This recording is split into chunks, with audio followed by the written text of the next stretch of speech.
Eh bien, bonjour à toutes et à tous, je suis très content de vous retrouver aujourd'hui pour la vidéo de présentation du chapitre numéro 3, intitulé Comprendre le Lightning Network. Cette présentation, qui habituellement est réalisée dans le cadre des meet-ups de l'association Bitcoin Lille, eh bien, n'a pas été faite lors du meet-up de novembre pour une raison qui est simple, c'est que c'est un autre membre de l'association qui a réalisé cette présentation sur le Lightning Network. Du coup, afin de continuer les présentations, donc les 11 ou 12 présentations qui sont disponibles sur mon Substack dans la catégorie se former à Bitcoin, eh bien j'ai décidé d'en réaliser une et de prendre le temps de le faire quand même, de telle manière à ce que vous puissiez avoir une présentation similaire aux précédentes, avec une vulgarisation et une continuité sur l'année.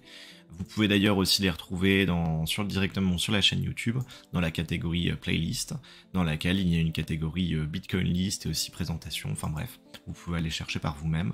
Le plus simple est selon moi d'aller directement sur la quinzaine de Bitcoin, donc sur mon Substack, et de s'abonner de telle manière à ce que vous puissiez avoir la présentation qui est reçue directement sur votre boîte mail. Alors, bon, la présentation d'aujourd'hui, donc sur laquelle on va discuter du Lightning Network, va se dérouler en 6 temps. Dans un premier temps, on va venir à discuter des enjeux du Lightning Network, pourquoi est-ce que ça a été créé. Ensuite, on ne rentrera pas dans le technique vraiment très précis. On va plutôt essayer de regarder le lien entre le passage on-chain, donc sur la chaîne de blocs Bitcoin et sur le réseau de Lightning Network, ce qui nous permettra derrière de pouvoir tout de même expliquer certains concepts nécessaires du Lightning Network, mais de manière assez simple et vulgarisée. On parlera par la suite de la fermeture d'un canal Lightning Network après son ouverture. Et puis, vers la fin, on discutera des obstacles du fonctionnement de ce réseau et également de son évolution depuis sa création en 2016. Alors bon, tout d'abord, le Lightning Network va reposer du coup sur le réseau Bitcoin. Donc bon, Bitcoin on connaît, hein, le livre blanc a été posté le 31 octobre 2008. On en avait parlé dans le chapitre 1, qu'est-ce que Bitcoin, en septembre. Le mainnet, donc du coup le réseau tel qu'on le connaît aujourd'hui, a été créé le 3 janvier 2009 avec la création, non pas le minage, mais la création du bloc Genesis par Satoshi Nakamoto en dur dans Bitcoin Core. Et la première transaction qui a été réalisée d'ailleurs à 2 jours près il y a 15 ans, le 12 janvier 2009, entre Satoshi Nakamoto et Al Finney, qui marque véritablement le lancement finalement en fait du réseau Bitcoin tel qu'un moyen électronique de cash pour pouvoir s'envoyer du Bitcoin et donc du coup de la valeur afin de réaliser des achats, etc., etc. Bon, alors Bitcoin, il y a un certain nombre de points qu'on vient d'évoquer dans son histoire. Le Lightning, lui, de son côté, son livre blanc, donc son white paper, a été publié le 14 janvier 2016. Par Joseph Poon et Tadeusz Drija, donc deux personnes qui ont travaillé pendant plusieurs mois là-dessus. Le titre était The Bitcoin Lightning Network, Scalable Off-Chain Instant Payments. Donc du coup, tout simplement, le fait qu'en fait le réseau Bitcoin Lightning, eh bien en fait va vous permettre du coup d'augmenter la scalabilité, on en discutera vers la fin. Donc en fait le fait de pouvoir faire plus de transactions associées au réseau Bitcoin de manière off-chain, donc pas sur la chaîne de base Bitcoin, avec des paiements qui sont instantanés. C'est d'ailleurs intéressant puisqu'on parle de paiement et pas d'électronic cash system, mais ça c'est une autre discussion. Le Lightning du coup a été lancé en testnet en mai 2016, j'ai pas réussi à retrouver la date actuellement, par contre j'ai mis dans les sources, puisque à chaque fois, vous le savez, tout est absolument sourcé, la date de la première transaction Lightning, puisqu'on a la petite vidéo associée, réalisée enfin bref, on va rentrer dans les détails, et la toute première transaction officielle a été réalisée le 28 décembre 2017, donc on voit qu'il y a eu quand même, on va dire plus d'une année de mise en service, de tests, de telle manière à voir un petit peu comment ça fonctionnait, et puis finalement, Bitcoin existe depuis 15 ans, tandis que le Lightning Network, n'existe en réalité que depuis décembre 2017, donc on va dire depuis 7 ans. Alors, Bitcoin, on le sait, hein, un des objectifs principaux de Bitcoin pour Satoshi Nakamoto lors de la création de ce réseau, c'est d'avoir un bloc toutes les 10 minutes, environ, c'est-à-dire que c'est une moyenne. 6 blocs par heure, et donc comme il y a 24 heures dans une journée, il y a 144 blocs par jour, ce qui fait du coup approximativement 210 384 blocs par an. On observe déjà qu'on est proche de cette fameuse valeur des 210 000 blocs, hein. C'est justement pour ça qu'on a une moyenne de 10 minutes environ. ça a été volontaire par rapport à la notion de halving ou tout. J'ai mis un article associé dans les sources là-dedans, mais vraiment, un bloc toutes les 10 minutes est un des objectifs de Bitcoin. Et donc du coup, qu'est-ce que ça implique? Ça veut dire que quand on passe une transaction, une fois que la transaction elle passe dans le bloc, va falloir attendre ni plus ni moins qu'une dizaine de minutes en moyenne pour que la transaction soit validée. On l'observe que parfois, en fait, en réalité, c'est pas 10 minutes qu'il faut attendre. Des fois, le bloc, on le voit ici avec les blocs 824, 125 et 124, eh bien, il a fallu attendre 5 minutes. Des fois, entre ces deux-là, c'était plutôt 15 minutes. Là, c'était 3 minutes. Donc, c'est une moyenne, finalement, de temps d'attente, mais ça peut rester un problème. Si on souhaite payer son café on-chain, derrière, on va pas attendre une demi-heure que le café soit froid pour pouvoir avoir le café, parce que finalement, le bloc n'est pas passé. Donc, c'est un problème entre guillemets problème à Bitcoin pour du paiement instantané. La deuxième chose aussi, c'est que les blocs sont limités en termes de taille. On en avait parlé dans le chapitre 2, comprendre les transactions, dont j'ai remis le lien juste en dessous. On avait vu que que chaque transaction avait une taille, puisque du coup c'était finalement en fait un script, donc en fait un petit programme informatique, on va simplifier ça comme ça. Et chaque transaction ayant une taille, généralement la taille la plus faible est de 188 bits, donc en fait 188 octets, c'est une unité informatique. Et bien du coup il y a une limite pour chacun des blocs Bitcoin qui a été fixé à 2 megawatts units, donc en gros à 2 unités de taille pour une transaction, et qui a été réaugmenté au fil des mises à jour à 4 megawatts units. On voit qu'actuellement, une transaction vraiment de base comme celle-ci est à, on le voit en dessous, un poids de quasiment 800 weight units. Et donc du coup, on dit souvent que le réseau Bitcoin ne permet que de faire 7 transactions par seconde. En réalité, on peut faire le calcul par nous-mêmes. On observe que avec 4 millions de weight units, donc de WU, si une transaction minimum fait 752 WU, on peut avoir 5300 transactions par bloc. Et si on fait le calcul avec un bloc toutes les 10 minutes, on obtient quasiment 9 transactions par seconde. Souvent, on est évidemment à bien moins, puisqu'il y a des transactions qui vont venir prendre plus de place dans un bloc, donc du coup, on est plus aux alentours de 7 transactions par seconde, mais ça peut nous donner une idée, et donc ce que ça veut dire, c'est qu'en fait, au final, il y a un nombre de limité de transactions qui est réalisé par bloc, et donc par conséquent, toutes les 10 minutes, et donc par conséquent par seconde, ce qui peut avoir un problème de scalabilité. La scalabilité, c'est le fait de pouvoir augmenter de plus en plus la quantité de transactions sur le réseau. Et un troisième, entre guillemets, problème de Bitcoin, quand on souhaite réaliser un paiement instantané et peu coûteux, c'est forcément le coût d'une transaction.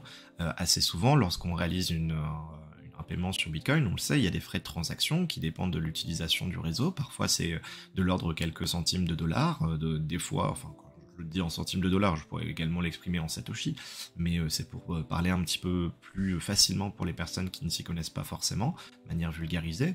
Et puis des fois, on se retrouve avec des paiements qui sont de l'ordre de 5, 10, des fois ça monte même à 30 dollars par transaction en fonction de la taille de la transaction, mais aussi en fonction finalement en fait de l'utilisation du réseau. On le voit sur le pic qui est ici, quand nous étions le 17 décembre 2023, on avait un medium transaction fee, donc en gros les frais de transaction médians, donc on avait plus de la moitié des transactions qui étaient supérieures à 24 dollars par transaction, ce qui est très important quand même. Alors évidemment, ça ne restait que pendant une certaine durée, on va dire quelques minutes ou à la limite quelques heures, ce qui fait que si on n'était pas pressé, on pouvait très bien attendre, mais quand on souhaite son café à 9h du matin avant d'aller au boulot, pour se réveiller, on le veut maintenant, on ne veut pas attendre 1 heure ou 2 heures, puis revenir plus tard pour son café. Donc en réalité, le coût de transaction est également un problème. Et puis un autre problème qui finalement en fait n'en est pas un, mais je l'ai quand même mis en rouge, c'est que le protocole Bitcoin souvent est considéré comme évoluant peu. Alors en réalité, si vous avez déjà regardé le GitHub dans les sources des VIPs, donc en fait des évolutions et des mises à jour de Bitcoin, il évolue le protocole Bitcoin.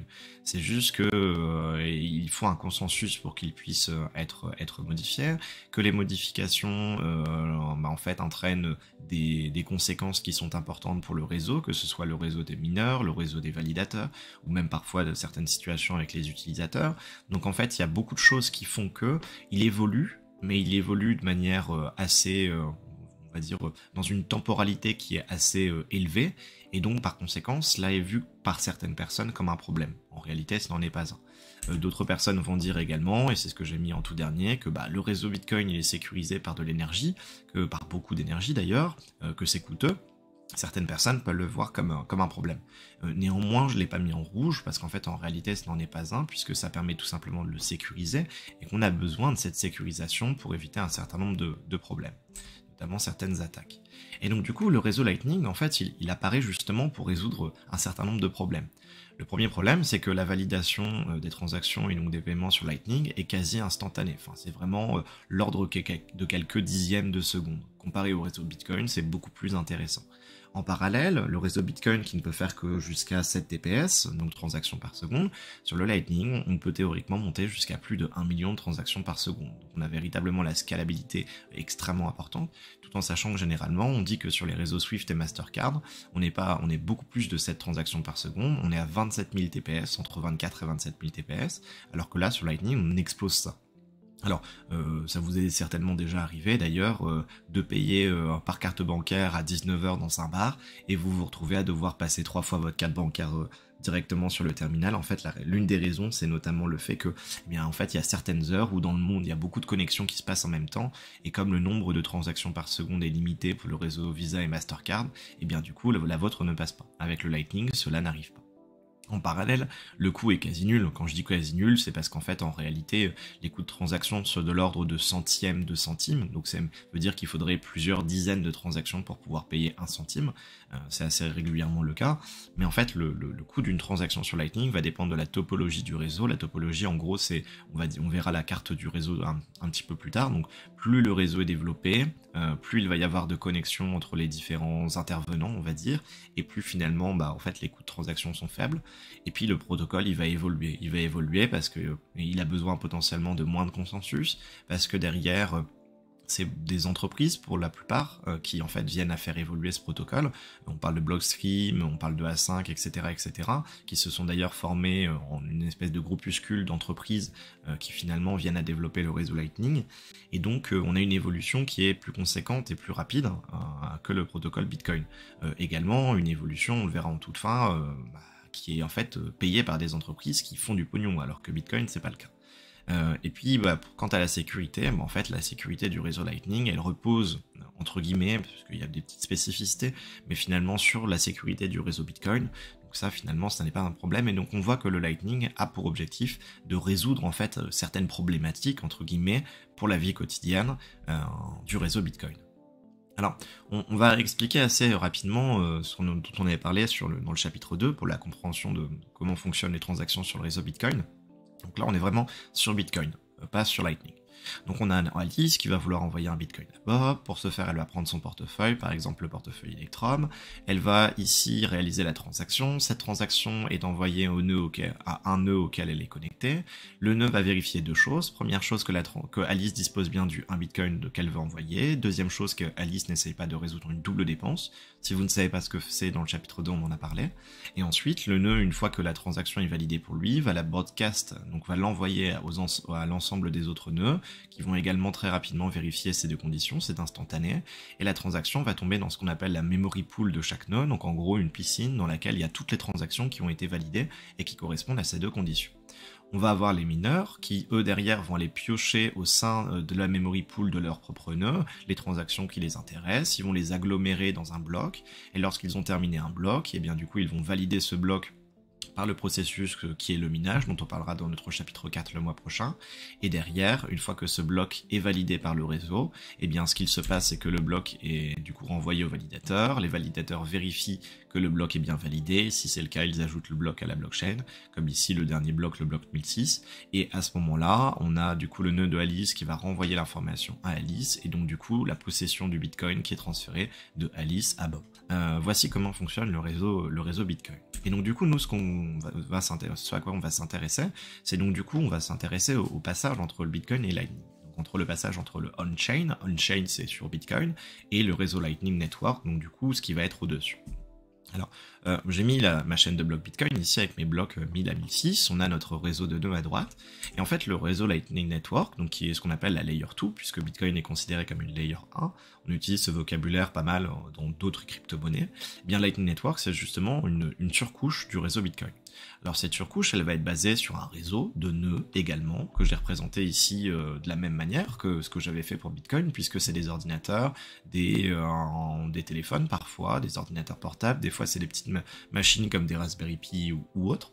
Et donc le Lightning Network est une surcouche à Bitcoin. Alors pour représenter le réseau, je ne vais pas le représenter de la même manière que Bitcoin avec mon petit schéma ici, je vais le représenter par cette représentation ici, qui est du coup, en fait, ni plus ni moins que la topologie de notre réseau, ici dans notre situation. Donc, forcément, il va falloir trouver un moyen de faire passer du Bitcoin de la chaîne de la Layer 1, donc de on-chain, vers le réseau Lightning. Alors pour ce faire, ça va pas se réaliser on va faire passer le Bitcoin directement sur le réseau. Le Bitcoin, il n'est pas envoyé. Le Bitcoin, il doit forcément, pour des problèmes de sécurité, des potentialités de duplication, etc., le Bitcoin doit rester. Donc la possession du Bitcoin doit rester finalement en fait sur la chaîne de base, donc sur la Layer 1, donc on-chain. Donc il va toujours devoir rester ici. Mais donc il va falloir trouver un moyen, une stratégie. C'est justement la stratégie qui a été développée dans le white paper pour faire en sorte qu'en fait, il puisse y avoir quand même le Bitcoin qui puisse être utilisé derrière sur le réseau Lightning. Alors pour ce faire, en fait, ce qui se passe, c'est qu'on va tout simplement bloquer le Bitcoin qu'on veut envoyer, ou la fraction de Bitcoin qu'on veut envoyer sur le réseau Lightning. On va le bloquer on-chain par ce qu'on appelle un multisig.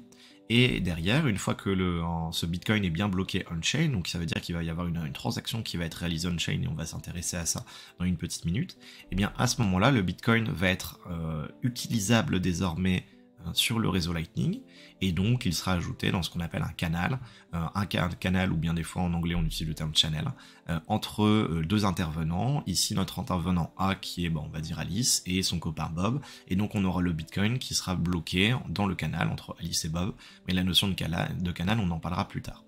Ce qu'il faut retenir, c'est que il va falloir bloquer du Bitcoin on-chain pour pouvoir ensuite derrière l'utiliser off-chain, et donc par conséquent sur le réseau Lightning. Alors, en fait, il va falloir du coup ouvrir un canal, et cette transaction on-chain, et c'est vraiment ce qui va nous intéresser aujourd'hui, va ressembler à la chose suivante. Alors, on a plusieurs exemples, donc notre exemple numéro 1, c'est le cas d'une ouverture publique. J'expliquerai pourquoi l'ouverture publique est importante. On a donc une transaction qui ressemble à ça, hein. On est sur le testnet, donc c'est pas des BTC mais des tests BTC. On a une adresse ici, donc qui est en fait une UTXO de base, donc en gros voilà, on avait du Bitcoin là-dessus, et on a décidé de l'envoyer de l'envoyer pour ouvrir un canal. Alors ici on a donc la première personne que j'appelais Alice, ici c'est 02F90, c'est l'alias de la première personne pour simplifier, et ici on a Kraken, donc en gros un exchange, c'est l'alias de la deuxième personne, et on a un channel qui est ouvert entre ces deux entités. Comme je le disais juste avant, on va avoir notre Bitcoin ici qui va être bloqué on-chain dans ce qu'on va appeler une adresse multisig. En fait, ici, ce qu'il se passe, c'est que notre UTXO initial, on va dire que vraiment on l'a possédé, c'était à nous, on en faisait ce qu'on voulait. On a décidé d'envoyer directement sur le réseau Lightning 988 292 tests BTC. Donc en gros, on va dire des Satoshi, pour simplifier, mais sur le réseau testnet. Donc du coup, ici, le 558 000, c'est quoi ? C'est tout simplement ce qu'il va nous rester. Donc c'est renvoyé à une adresse qui est en notre possession, qui se termine par Z0T3. Et nous appartient, c'est ce qu'on appelle l'UTXO de change. On a parlé vraiment des UTXO dans le chapitre 2. Et donc, on a une adresse ici, qui est nouvelle. Et cette adresse, il se trouve que si on regarde toutes les adresses de notre portefeuille, elle ne nous appartient pas. Elle n'est pas, cette adresse ZQPZ, dans notre portefeuille. Pourquoi ? Parce qu'elle est indépendante de notre propre wallet, et elle a été créée à l'aide d'informations qui sont associées en fait à l'alias ici, donc à notre identité sur le réseau Lightning, donc puisque ici c'est la nôtre, et à l'identité de la personne avec qui on va vouloir ouvrir un canal, donc ici en l'occurrence Kraken. Et donc du coup ce qui se passe, c'est qu'on va s'intéresser véritablement à la formulation de cette transaction en termes de détails. Alors l'UTXO initial en réalité OSEF, c'est une UTXO de base qui est peut-être un peu spécifique parce que c'est un format spécifique, mais c'est OSEF. L'UTXO de change qui nous appartient avec nos 558 000 Satoshi sur le testnet qui reviennent vers une adresse qui nous appartient. Mais surtout, nous ce qui nous intéresse, c'est cette UTXO là, qui est celle de l'ouverture d'un canal avec quasiment 1 million de Satoshi. Alors, on a deux choses qui nous intéressent vraiment. La première chose qui est absolument typique, c'est le type de la transaction. de cette adresse. En fait, en réalisant mes différentes recherches, je me suis rendu compte de quelque chose, et je vais le formuler de la manière la plus simple possible. Une adresse Bitcoin n'est pas véritablement une adresse. En fait, une adresse Bitcoin n'est ni plus ni moins que le hash d'un script. Et un script, c'est quoi? C'est un petit programme. Ça veut dire qu'en fait, ici, l'adresse qui se termine par, donc qui commence par TB1Q et qui se termine par ZQPZ, ce n'est que le hash, par une fonction dont on ne va pas parler aujourd'hui, d'un script. D'un script qui ressemble à un truc un peu dégueulasse avec des choses comme ça. Donc ça veut dire qu'en fait, finalement, une adresse n'est que la représentation d'un script, mais différemment selon un modèle donné. Bon. À partir du moment où on comprend ça, on comprend qu'il y a différents types de scripts. Et par exemple, ici, dans le cas d'une transaction pour une ouverture de canal sur le testnet, on va utiliser donc la transaction qui va permettre d'ouvrir ce canal a comme type P2WSH. Pay to Witness Script Hash. Et donc c'est vraiment typique de l'ouverture d'un canal, finalement pas que, parce qu'on verra il existe d'autres transactions P2WSH qui existent aussi, mais donc du coup c'est quelque chose qui est forcément du P2WSH quand on ouvre un canal, et derrière, dans le script PubKey ASM, on a ici un truc F9C8 qui est dégueulasse, c'est un hash, on ne peut pas revenir en avant pour comprendre les informations, mais pour pouvoir l'obtenir, on va devoir notamment hasher un truc qui ressemble à ça, qui est en fait finalement ni plus ni moins qu'un script associé à un multisig. Alors pour ouvrir et expliquer facilement ce que c'est qu'un multisig, un multisig c'est en gros, imaginons qu'on a deux personnes, Alice et Bob, et en fait Alice et Bob elles vont décider de créer une adresse, donc, et cette adresse elle va par exemple posséder un bitcoin. Et bien ce qui se passe c'est qu'ils vont tous les deux envoyer 0,5 bitcoin, et en fait, un bitcoin au total va être sur une adresse, et pour qu'il puisse être bougé, il faut qu'il y ait le consentement de Alice, et aussi forcément le consentement de Bob. Ça, c'est ce qu'on appelle un 2 sur 2 en multisig. Il existe aussi les 3 sur 2 multisig, ou dans ce cas-là, il faut, les 2 sur 3 multisig, ou dans ce cas-là, il faut 2 validations et 2 consentements sur 3, etc., etc. On en parlera en fin d'année.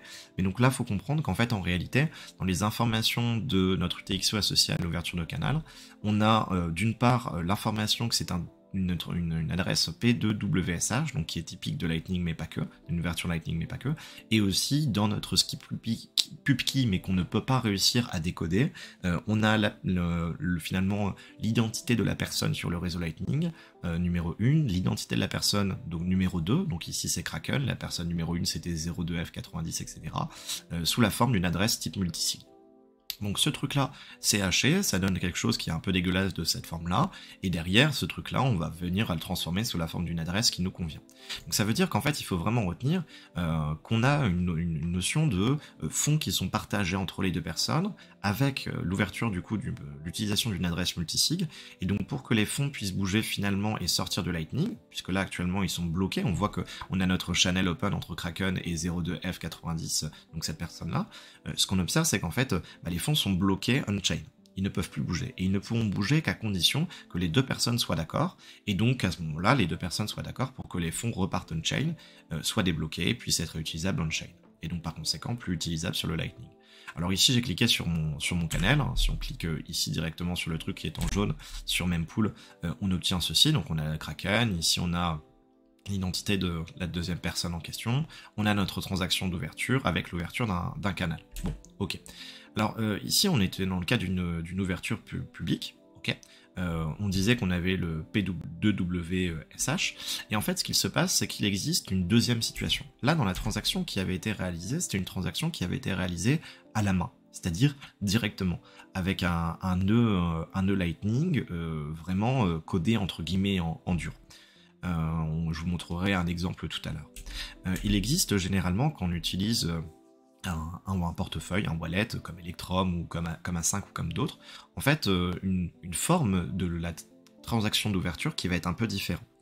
Je suis ici on-chain et non plus sur le testnet, j'ai pris une autre transaction, j'ai mon UTXO initial et je vais vouloir à l'aide de cette UTXO finalement ouvrir un canal sur le Lightning. et donc passer du Bitcoin de on-chain vers directement le Lightning. Pour ce faire, en fait, je vais décider d'envoyer sur Lightning 4 millions de Satoshi. Donc j'ai forcément l'UTXO de change. L'UTXO de change, en réalité, OSEF, elle nous appartient, on peut encore faire ce qu'on veut avec sur on-chain. Mais cette UTXO-là, on voit que c'est du P2WSH, comme on disait tout à l'heure. C'est elle qui va être associée à notre ouverture. Et donc en fait, tout à l'heure, dans le cas simple où c'était codé, on va dire entre guillemets en dur, et qu'on passait pas par un intermédiaire, donc par un portefeuille, on arrivait tout de suite à l'ouverture de notre canal. Et là, ici en jaune, on avait canal ouvert. Ici, dans cette situation-là, en fait, c'est parce qu'on a envoyé 4 millions de Satoshi directement vers une adresse multisig, qui est celle-là. Hein. L'adresse multisig, c'est quoi? C'est qu'elle finit par KLP3. Là. Et en fait, au moment... donc ça a été envoyé, du coup, à notre identité sur Lightning. Pour faire simple, je dis envoyer, c'est pas vraiment un terme, mais vous avez compris. Maintenant, on peut utiliser les 4 millions. Et du coup, une fois que les 4 millions ont été utilisés, on va décider de pouvoir ensuite ouvrir un canal. Donc ça veut dire que là, le canal n'a pas encore été ouvert. Mais pour pouvoir ouvrir ce canal, comme l'adresse est une adresse multisig, il va falloir derrière que je vienne finalement, via mon application, à avoir en fait une transaction qui est un intermédiaire, qui est ce que j'appelle une UTXO de préparation. Et une fois que cette UTXO de préparation est faite, et bien à ce moment-là, avec mes fonds restants, donc ici, alors j'avais dit sur mes 4 millions, donc là j'ai un petit peu moins, sur mes 3 994 668 Satoshi, eh bien je vais décider d'ouvrir un canal, ici, à 2 20 000 Satoshi, directement, entre LNBig et directement la personne dont l'alias est Stickin. Et donc du coup, là c'est l'UTXO de change qui finalement est encore bloqué sur Lightning, et ici, puisqu'on était sur du Lightning, et ici on a du coup directement notre UTXO qui est associé à l'ouverture du canal, qui est une adresse en P2WSH, donc qui est indépendante de notre wallet, et qui est une adresse multisig. Donc voilà en gros les deux motifs, les deux patterns qu'on observe. On a un pattern direct si on le fait sur quelques applications ou qu'on le code qu'on le fait entre guillemets en brut sur un nœud Lightning et qu'on veut envoyer une transaction. Mais assez souvent, je l'ai déjà remarqué moi aussi de mon côté quand je faisais des transactions sur Lightning via Electrum ou autre, on a ce passage par une UTXO intermédiaire associée à notre ouverture qui nous rajoute finalement en fait un peu de transactions avant d'arriver à l'ouverture de notre channel. Donc pourquoi est-ce que j'en parle? Parce que finalement j'ai décidé dans cette présentation de vraiment m'intéresser en fait au passage on-chain vers le Lightning, puisque finalement on sait, il y a des entités qui vont décider d'essayer de lire ce qu'il se passe on-chain pour comprendre vers où partent les fonds. Et là c'est justement à ce moment-là où j'aimerais faire un petit attention. Enfin en fait je dis un petit attention, c'est un gros attention. Puisque on le sait, on-chain, on peut décider de faire ce qu'on veut avec. Je m'explique, voit exactement tout ce qui s'y passe. Et donc par conséquent, je vais vous montrer un petit truc qui va vous marquer. Là, c'est ce que je disais tout à l'heure quand on le code en brut. C'est-à-dire que j'ai pris des PC sur lesquels j'ai fait joujou et j'ai décidé d'ouvrir un channel. C'est des PC que j'utilise pas, qui sont pas sur mon réseau, donc en réalité je m'en fiche. Il y a des informations un peu confidentielles, mais je m'en fiche puisque ces PC m'appartiennent pas, ils sont pas chez moi. Et donc du coup ici on voit que en brut j'ai sur mon network égale testnet open channel, donc ouvert un channel avec l'identité de la personne avec qui je voulais ouvrir mon channel, et j'ai du coup décidé de mettre 120 000 Satoshi, donc c'est local amount. On voit qu'on a la funding transaction ID, donc en gros l'identité de transaction on-chain. Et du coup, on voit que dès que ça a été envoyé, eh bien on a broadcasting funding transaction. En fait, c'est quoi? Et là, c'est le gros attention que j'aimerais souligner. C'est que lorsqu'on réalise une transaction de base sur Lightning, cette transaction et le canal qui est ouvert entre la personne de départ, donc en l'occurrence dans cet exemple-là sur cette slide, moi, et la personne autre qui est ici 0332C06, etc. Eh bien cette transaction, elle est envoyée à absolument tout le réseau. Ça veut dire que n'importe qui a un nœud peut savoir exactement ce qu'il est en train de s'y passer. Et n'importe qui sur le réseau va recevoir ma transaction. Et donc, par conséquent, ce que ça veut dire, c'est qu'au final, il peut y avoir des informations qui peuvent être des informations qu'on souhaite conserver par nous-mêmes et qu'on ne souhaite pas divulguer sur le réseau. Par exemple, ici, on a la personne qui a comme identifiant 0332, C06, etc. Eh bien, on pourrait vouloir faire en sorte que cet identifiant, par rapport à ce channel qui est en train d'être ouvert, eh bien, du coup, ce channel soit finalement quelque chose non pas de public, mais de privé. Et ça, c'est quelque chose qui est possible. Dans notre cas cas d'ouverture d'une transaction publique, on avait, et on l'observait, donc notre UTXO initial, notre UTXO de change, là je prends le cas simple, et notre UTXO associé à l'ouverture du canal, et on voyait que Mempool, vu qu'ils ont des nœuds sur le réseau Lightning, avait reçu la transaction de broadcast, donc celle-ci, et donc par conséquent, ils savaient que ceci était une ouverture de canal entre machin et bidule, puisque ça avait été broadcast à absolument tout le monde, donc ils le savaient. Et en réalité, il est possible de réaliser une ouverture privée.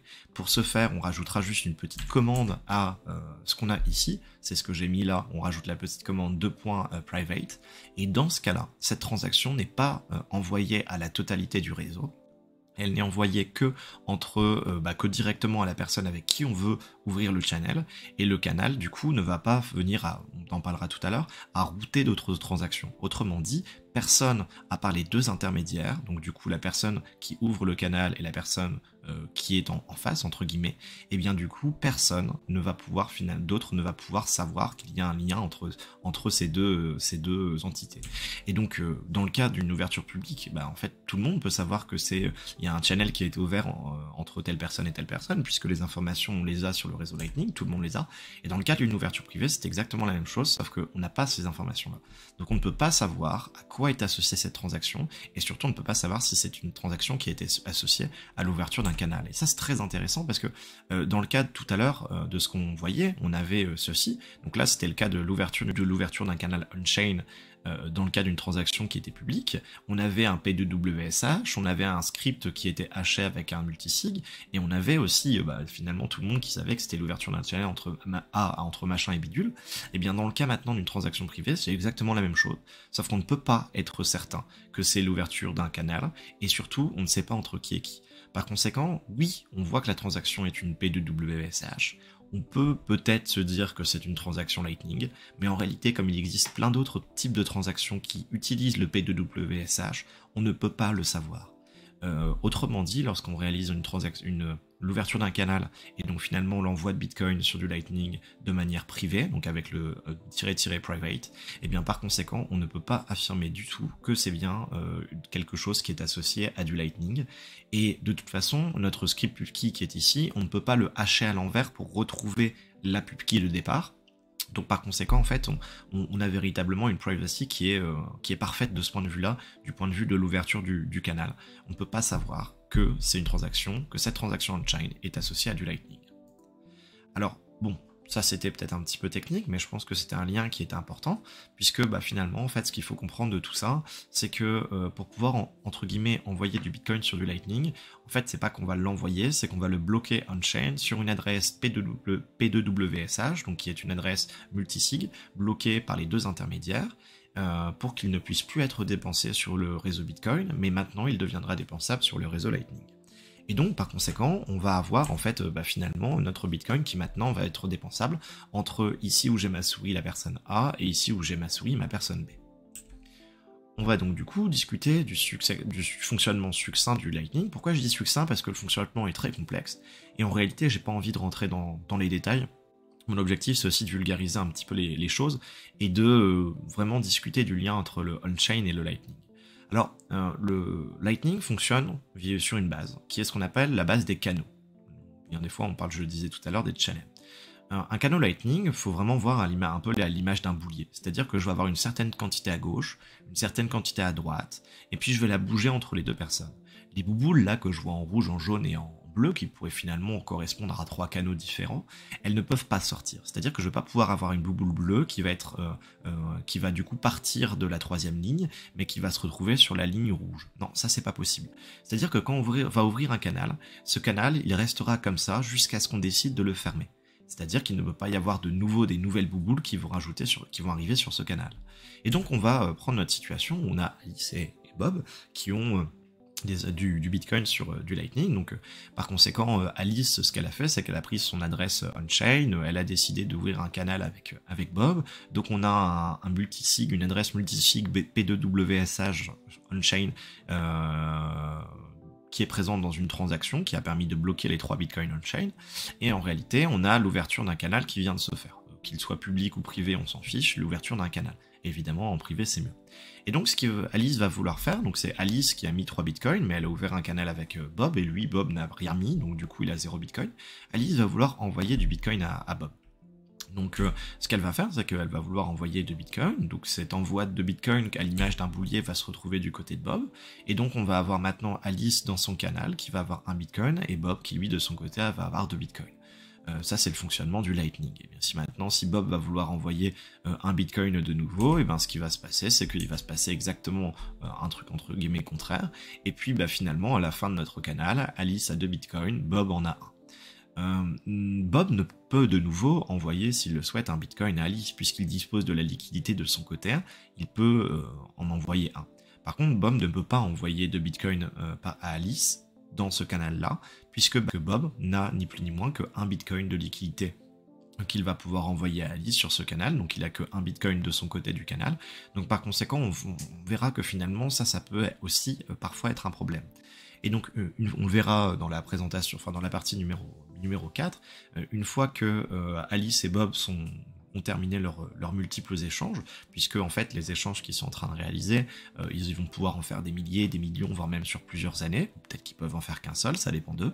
Une fois qu'ils ont terminé, ils vont pouvoir fermer le canal, et à ce moment-là, on verra que on-chain, il va y avoir une nouvelle transaction qui va être réalisée, où Alice et Bob vont chacun retrouver du coup la liquidité, non pas au tout départ de Alice 3 et Bob 0, mais à la fin de Alice 2 et de Bob avec 1 bitcoin. Alors, maintenant, ça c'était l'exemple où on avait 2 personnes. En fait, de manière générale, 2 personnes n'ouvrent pas forcément... Enfin, quand on fait des transactions sur Lightning, on va pas tout le temps ouvrir des canaux. Sinon, forcément, je pense que vous vous en doutez. Là, mon exemple est dans la situation où on ne paye pas de frais pour l'ouverture d'un canal, mais vous doutez bien qu'il va y avoir quelques petits frais à créer. De l'ordre de quelques centaines ou quelques milliers de satoshi, hein, on en parlera juste dans quelques minutes, mais finalement, en fait, il y en a. Et donc il y a quelque chose dans le réseau Lightning qui est très intéressant, c'est le fait qu'on va pouvoir, en fait, si on a ouvert un canal qui est public, on va pouvoir, ce qu'on appelle, router des transactions. Alors, l'exemple, en fait, est très simple. On va avoir une nouvelle personne, qui est ici notre copain Kevin, qui va arriver.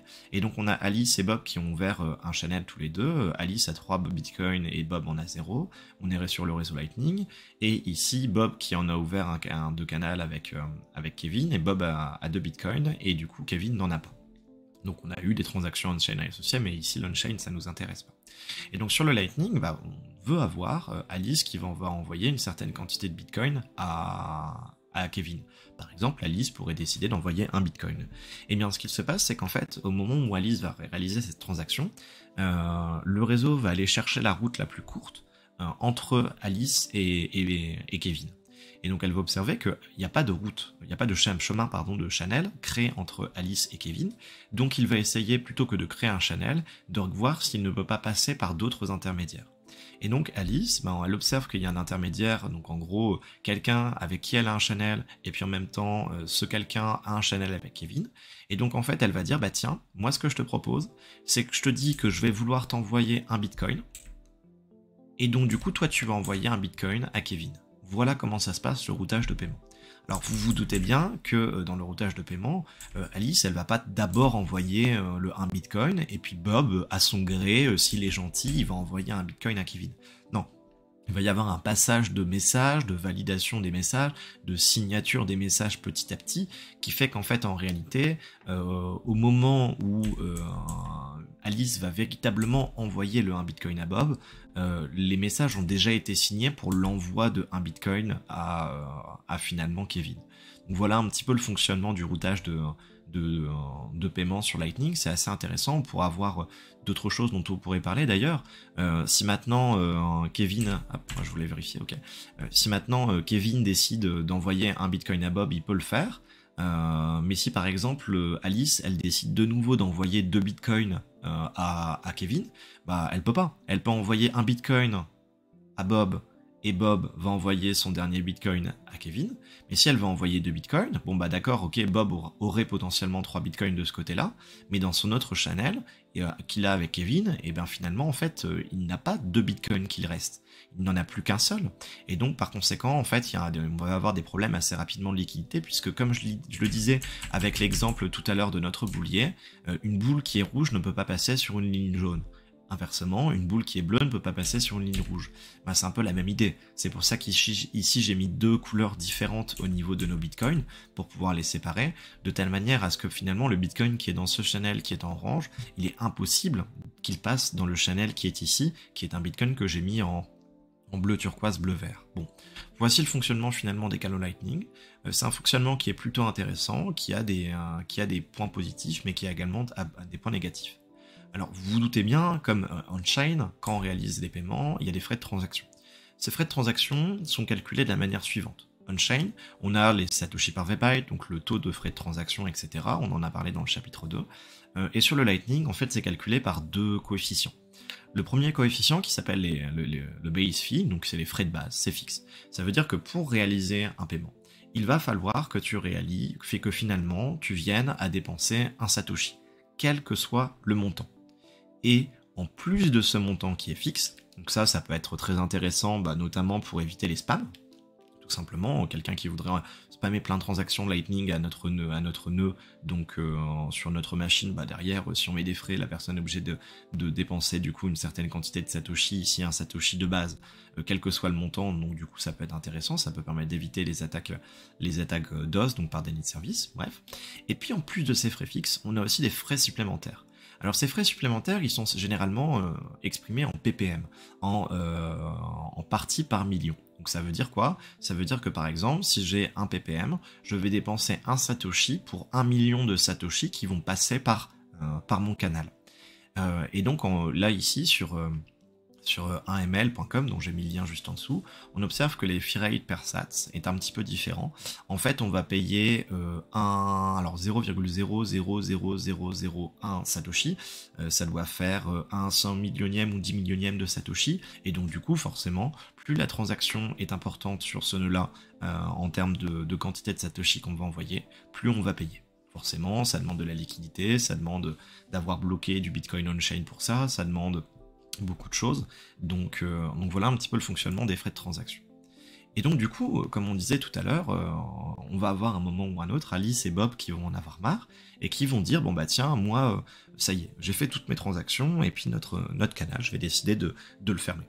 Et donc là, il existe en fait trois types de fermeture de canaux, et elles sont très importantes à comprendre, ces fermetures. Et encore une fois, on va s'intéresser au lien on-chain.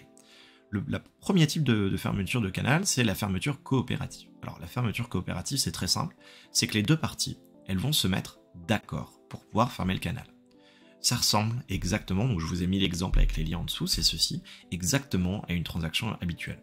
C'est-à-dire qu'on va avoir ici l'adresse multisig ZQP7, je crois même qu'on l'a vu peut-être tout à l'heure.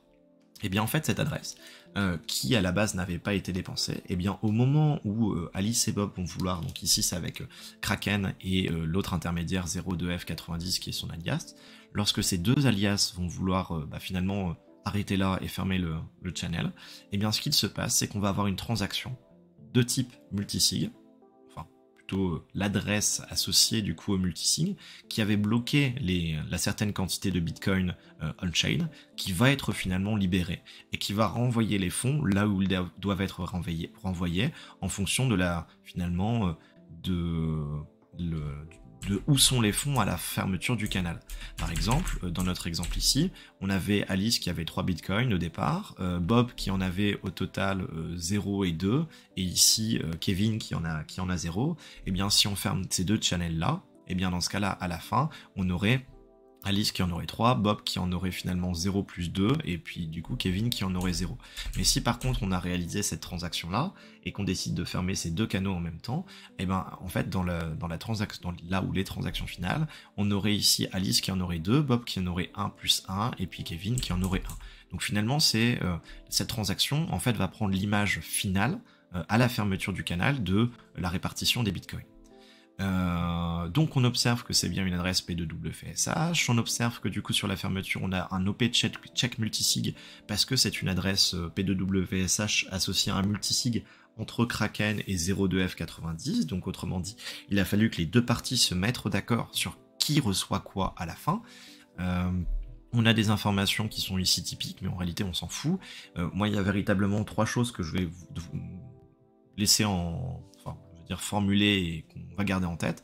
La première chose, c'est que le script de sortie, donc l'adresse, c'est une adresse P2WSH comme tout à l'heure, parce que c'est une adresse multisig. Comme c'est l'adresse de fermeture du channel, on a un OP-check multisig dans le script témoin. Et aussi, on a une écriture des témoins qui est la suivante, avec le truc de base qui est en empty, et ensuite sur le témoin, on a le témoin Kraken, le témoin 02F90 et un témoin qui est autre. Voilà en gros un petit peu ce qu'il en est. Et donc en fait, en l'occurrence, dans cette transaction, donc on voit si on regarde sur mempool, on a transaction de clôture mutuellement fermée. Et puis ce qui se passe, c'est qu'en fait, là, dans cet exemple-là, je m'étais amusé avec le PC qui ne m'appartient pas à envoyer du coup, à ouvrir un channel, puis à le fermer. Et en fait, j'avais réalisé aucune transaction sur ce channel. Donc par conséquent, en fait, on voit que les 888 000 tests Satoshi, eh bien en fait, j'ai tout reçu. Ce que j'ai pas reçu, c'est les frais de transaction on-chain. Donc pourquoi ? Parce que finalement, comme j'avais fait aucune transaction sur le Lightning, forcément j'ai tout obtenu. Mais généralement, c'est pas comme ça. Généralement, il y a des transactions qui sont réalisées avant la fermeture du canal.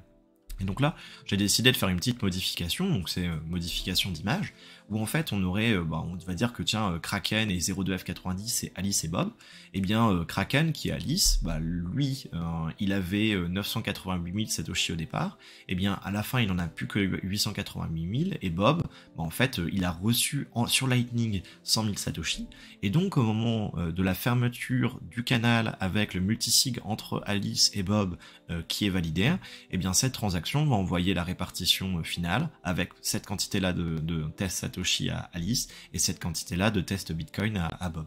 Ça, c'est dans le cas d'une transaction qui est mutuellement fermée, donc une fermeture coopérative. Maintenant, je vais quand même vous dire un truc, c'est que tout à l'heure, je disais, ouais, mais c'est cool, mais cette transaction, du coup, elle est publique. En réalité, c'est un gros problème, parce que finalement, en fait, il y a un véritable manque de privacy, puisque tout le monde sait que Kraken et 02F90, autrement dit que Alice et Bob, dans notre exemple ici, ont ouvert un canal, que c'est bien un canal Lightning, etc.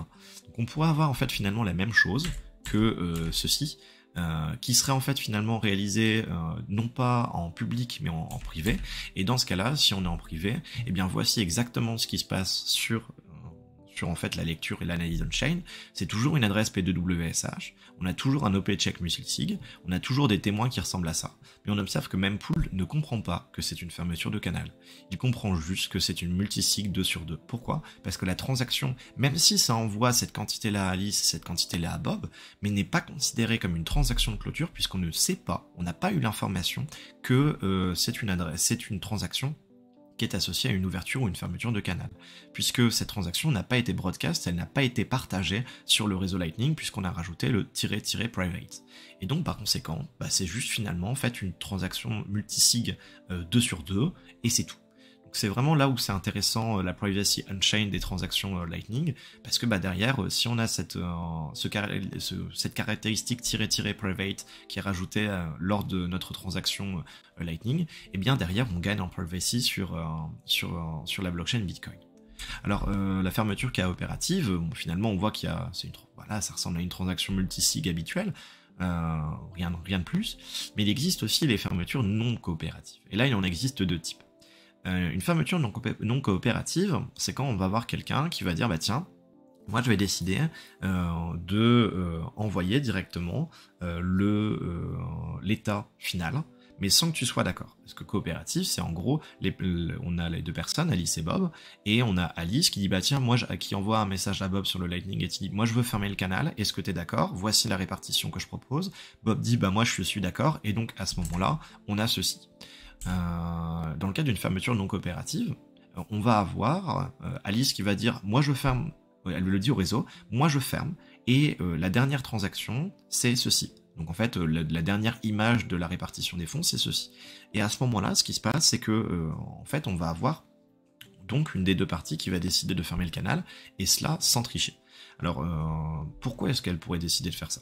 Elle pourrait avoir décidé de faire ça parce que, par exemple, Bob, elle n'arrive pas à le contacter sur Lightning.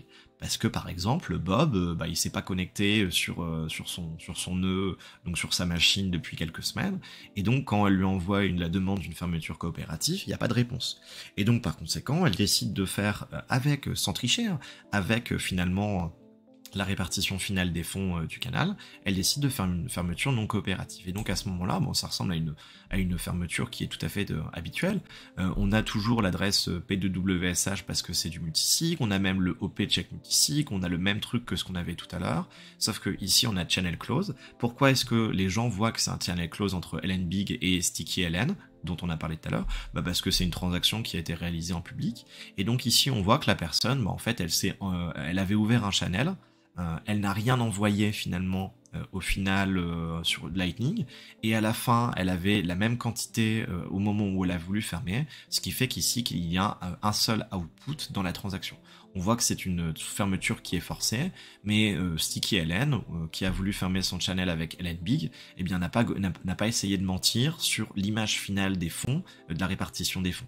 Ce qui fait que en fait, au moment où on essaye d'effectuer une fermeture non coopérative, et bien derrière, l'une des deux parties, donc ici c'était le cas de StickyLN, a envoyé broadcast à l'entièreté du réseau. Moi, je ferme mon canal, je ferme le canal. Ce canal, c'est donc une fermeture forcée.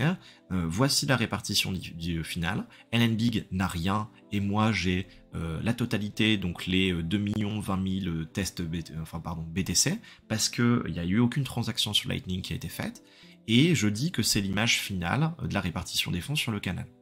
Et donc à ce moment-là, on a LNBig, donc son intermédiaire, qui lui n'avait pas dit qu'il voulait ou pas fermer le canal, qui derrière va avoir une certaine quantité de temps, plusieurs 24 heures, donc plusieurs jours, pour pouvoir derrière vérifier qu'effectivement StickyLN n'a pas décidé d'envoyer au réseau une ancienne image de la répartition des fonds, qui lui serait favorable. Et donc ici, LNBig, de toute façon, StickyLN n'a pas essayé de bouger, donc au bout des 24 heures ou de la semaine, et ce qui se passe, c'est que la transaction, elle est bien envoyée sur le réseau, pas de problème, et donc du coup, StickyLN, qui n'a pas cherché à mentir, et bien du coup obtient la totalité des frais. Ça, c'est ce qu'on appelle une fermeture non coopérative sans triche. Donc finalement, comme il n'y a pas eu de triche, il n'y a pas eu besoin d'une décision de justice. Dans le cas où en fait il y a eu une répartition des fonds entre-temps sur le Lightning entre LNBig et Sticky, on aurait ici l'adresse d'Alice qui est celle de LNBig qui recevrait par exemple 2 millions, et ici l'adresse de Bob de StickyLN qui recevrait 20 000, et donc ce serait dans l'exemple où le channel a été ouvert avec cette quantité de Satoshi sur le LN entre StickyLN et LNBig, et puis StickyLN il a envoyé 2 millions de Satoshi à LNBig, puis il a décidé de fermer. Et bien au moment où le canal est fermé avec la fermeture forcée, StickyLN va broadcast au réseau, va envoyer au réseau Lightning, tiens, à la fin, on avait exactement moi 20 000 bits Satoshi et LNBig 2 millions, et comme effectivement il n'y a pas eu de mensonge et il n'y a pas eu de triche, et bien finalement LNBig il a dit bon d'accord, t'as fait une fermeture forcée, c'est peut-être un peu con, t'aurais pu me demander mon accord, mais je suis d'accord avec ça. Donc il n'y a pas eu de problème, il n'y a pas eu de décision de justice, et StickyLN a bien ses 20 000 Satoshi à la fin, et Alice elle a bien 2 millions. Bon, finalement, on observe que la fermeture, dans le cas d'une fermeture forcée, est exactement de la même manière. On a bien les témoins, le premier qui est empty, ensuite on a un témoin LNBig, un témoin sticky, et un témoin qui est quelqu'un d'autre. On a bien du OP check multisig, et on a bien une adresse P2WSH, puisque c'était une adresse où les Satoshi, là les 2 20 000 Satoshi, avaient été bloqués on-chain, pour ensuite pouvoir être utilisés sur le réseau Lightning. Mais on pourrait très bien dire, non, mais en fait c'est totalement con de faire une transaction privée, puisque ici on voit que c'est un channel qui a été fermé, donc ça veut dire que la transaction sur le réseau Lightning a été publiée à absolument tout le monde. On pourrait décider de faire une transaction qui est cette fois-ci privée, donc on rajouterait le "private". Et bien à ce moment-là, j'ai fait une petite modification sur mon image, nous aurions exactement la même chose.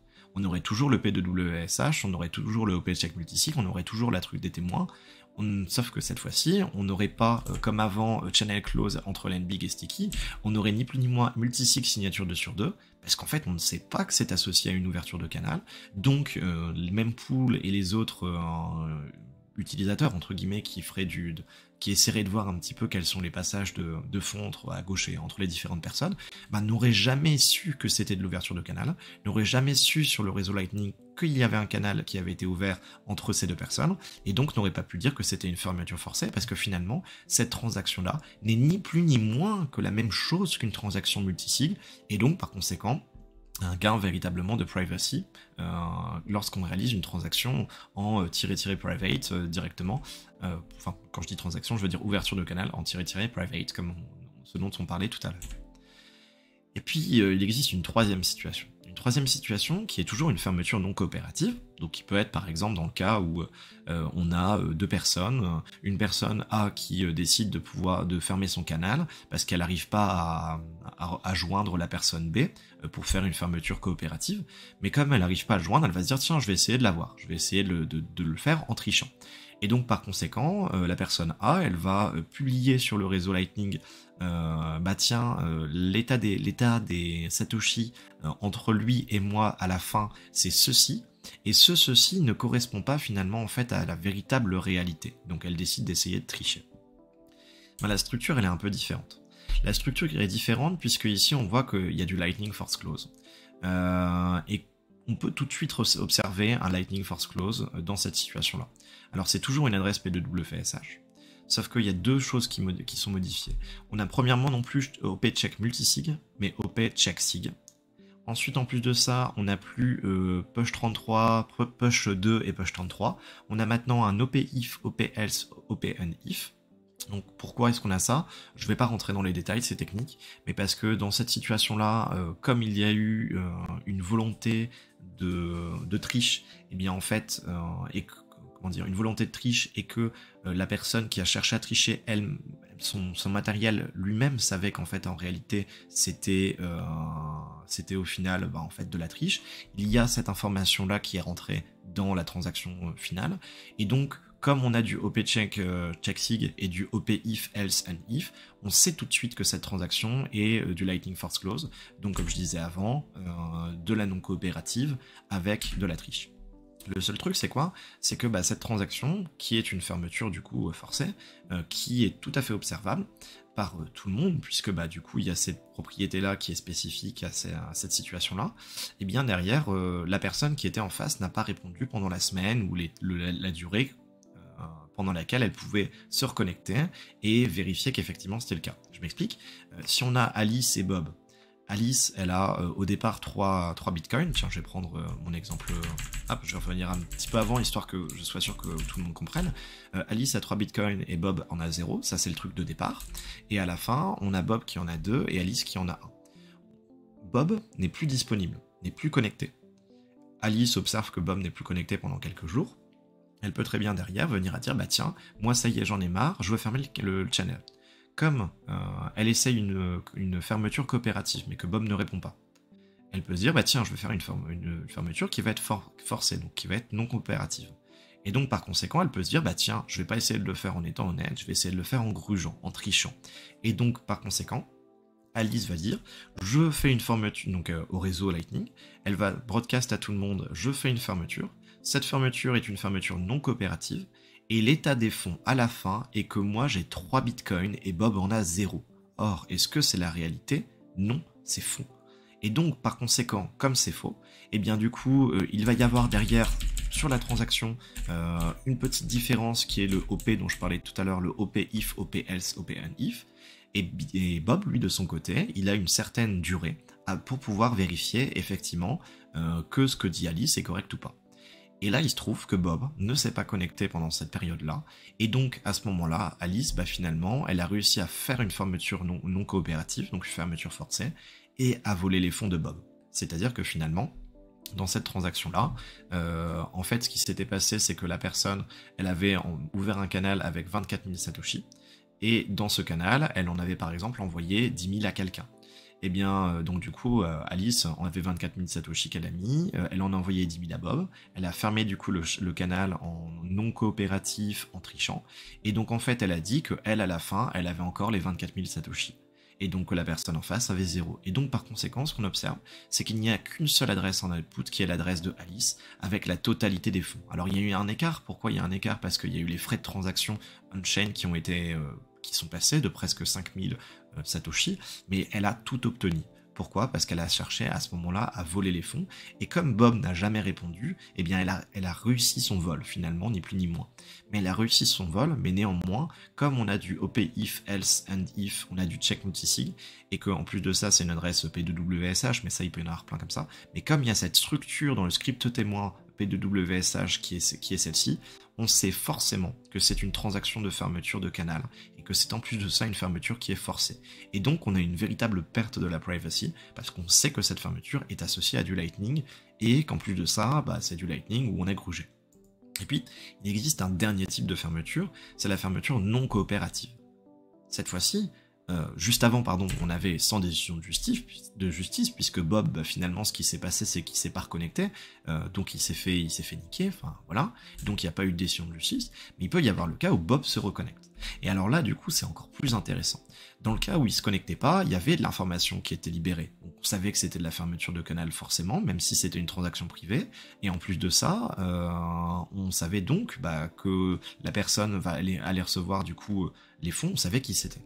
Dans le cas d'une fermeture non coopérative avec décision de justice, on sait encore plus de choses. Vous voyez qu'ici, on a un Revoked Lightning Force Clause.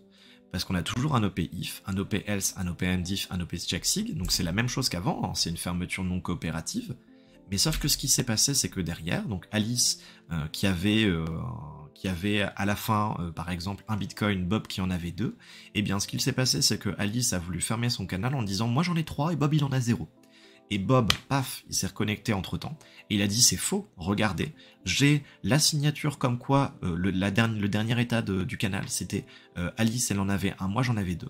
Et à ce moment-là, dans la transaction finale qui se passe on-chain, qui se fait automatiquement, parce que finalement, en fait, les transactions Lightning sont du smart contract, et du coup, on a le if, else, and if, check sig, on a une adresse P2WSH, qui est l'adresse BAT, sauf que derrière, on a des informations témoins qui sont différentes. Et si on regarde ce qu'on avait tout à l'heure, on avait ici des informations témoins qui étaient témoin 1, finalement témoin 1 vide parce que le témoin 2 n'a pas répondu, et témoin, je vais le dire plutôt comme ça, personne numéro 1 du canal, personne numéro 2 du canal qui n'a pas répondu, et personne extérieure. D'habitude, on avait personne numéro 1 du canal, personne numéro 2 du canal, et personne extérieure, ce qui faisait qu'on avait bien tous les témoins. Là, on a un témoin qui manque, parce qu'il y a une personne qui n'a pas répondu, et là, on voit que c'est différent. On a personne numéro 1, personne numéro 2, témoin extérieur, et on voit qu'ici, à la place d'avoir empty, on a 0,1. Et en fait, ce truc-là change tout, il dit, il y a eu triche. Il y a eu triche. Et donc, par conséquent, la personne qui a triché se fait entièrement douiller. Ça veut dire que si Alice avait à la fin, en réalité, un bitcoin, Bob en avait 2. Que Alice essaye de mentir en disant qu'à la fin, elle en avait 3 et Bob en avait 0. Eh bien, si Bob se reconnecte, automatiquement derrière, ce qui va se passer, c'est qu'il va envoyer au réseau Lightning l'information en disant non, moi j'ai la signature comme quoi finalement à la fin j'avais bien 2 bitcoins, Alice en avait 1, Alice a donc menti. Et bien ce qu'il se passe, c'est que Alice perd la totalité de ce qu'elle avait sur ce canal là. Ça veut dire que Alice, qui essaye de gruger 2 bitcoins à Bob, donc de dire qu'elle en avait 3 bitcoins et Bob en avait 0, et bien en fait en réalité elle en avait 1. Et bien à la fin dans cette transaction finale, elle perd entièrement tout. Et là, c'est très compliqué de réussir à trouver des exemples comme cela, j'ai réussi à en trouver un, mais en fait on a une fermeture forcée avec pénalité, il y a une perte de fonds de l'une des deux personnes, c'est-à-dire que la personne qui a essayé de gruger, de mentir, a perdu la totalité de ce qu'elle avait.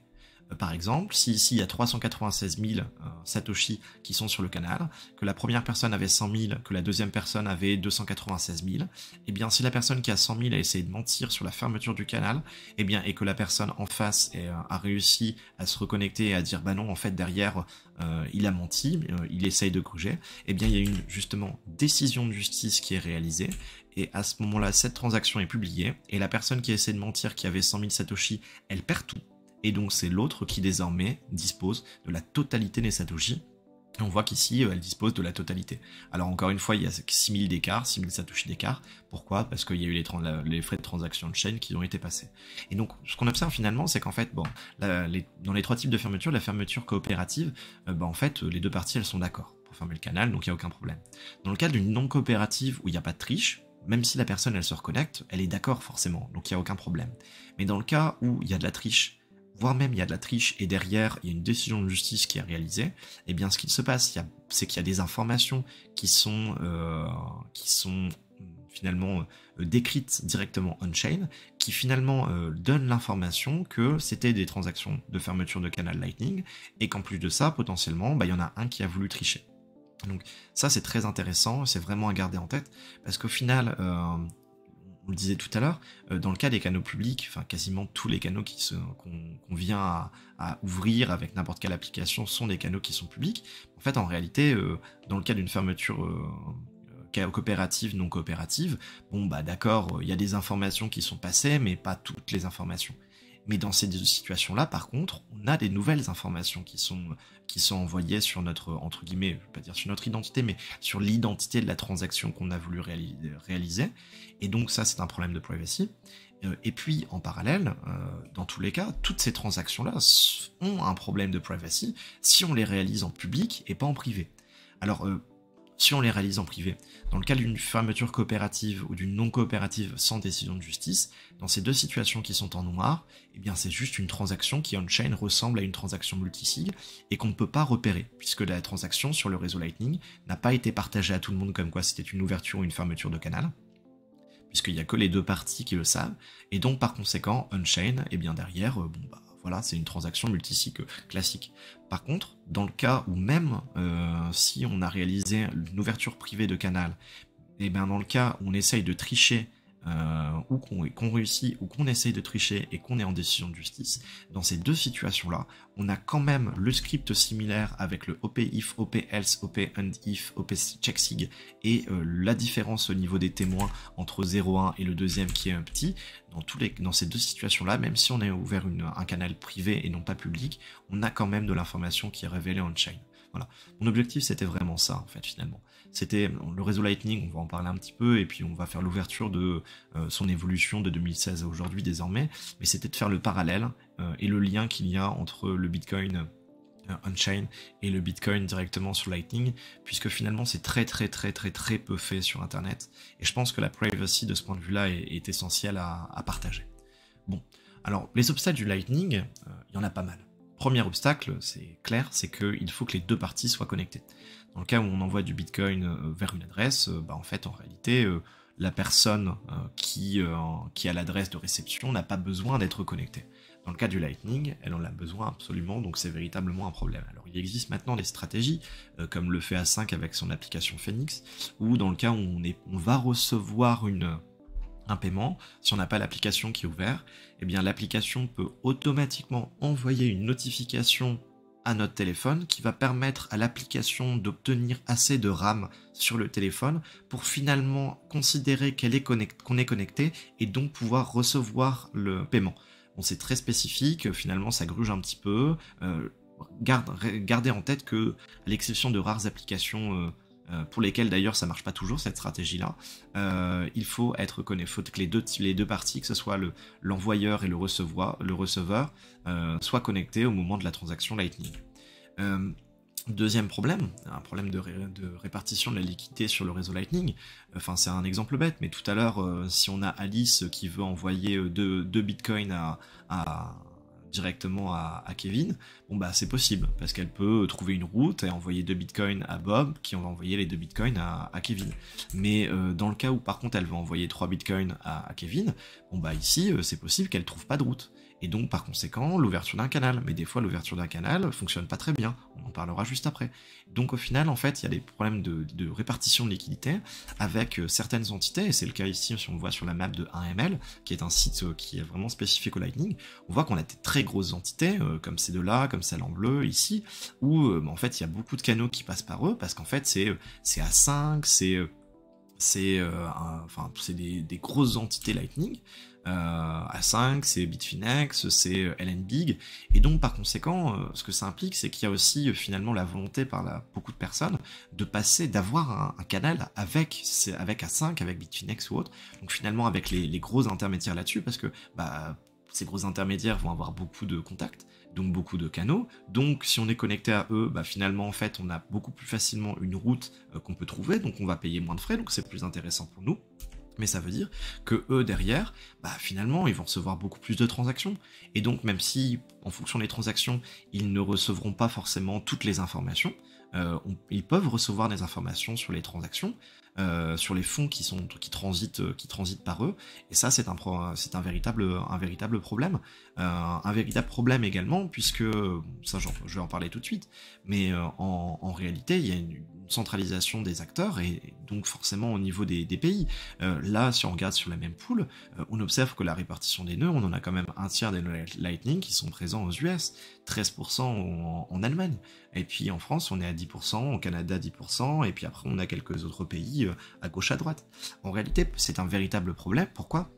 Parce que si derrière les États-Unis décident d'ajouter une règle spécifique par rapport, de bloquer les transactions Lightning, eh bien, toutes les personnes qui envoient des transactions par le biais de nœuds aux États-Unis peuvent être bloquées, ou ne pas avoir leurs transactions qui vont passer, ou avoir des problèmes de ce type-là, de censure finalement. De la même manière, si on regarde la répartition, on voit qu'il y a 30% des nœuds qui tournent sur Amazon, 17% sur Google Cloud. On a quand même une capacité et une quantité de nœuds très importants sur finalement des intermédiaires. On a presque 66% du réseau qui est sur trois intermédiaires, donc c'est quand même problématique. C'est la même problématique que finalement celle qu'on a sur le proof of stake, avec les nœuds sur Ethereum ou autres qui sont répartis sur quelques rares acteurs, sur 2-3 acteurs, et donc c'est problématique pour la centralisation du réseau, donc là en l'occurrence des nœuds, la potentielle censure des transactions, le fait qu'ils vont centraliser finalement les fonds autour de quelques acteurs. Et puis, je vais vous montrer un truc qui va vous parler très bien. Actuellement, on considère que la capacité sur Lightning, on est à peu près à 5000 bitcoins. Et en termes de nœuds, on considère qu'on est à peu près à 14 000 nœuds, 14 000 ou 15 000 nœuds, pour faire simple.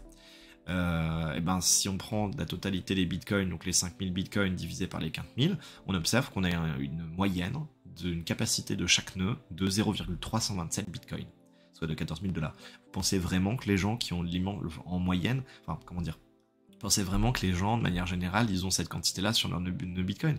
Bien sûr que non. Déjà, c'est une quantité qui est très importante, c'est plus 14 000 balles. Et puis, c'est surtout qu'en fait, c'est juste que les gros acteurs possèdent tellement de Bitcoin que derrière, ça vient exploser la moyenne. Si on viendrait pas calculer la moyenne, mais la médiane, on se rendrait compte que c'est quelque chose de très différent.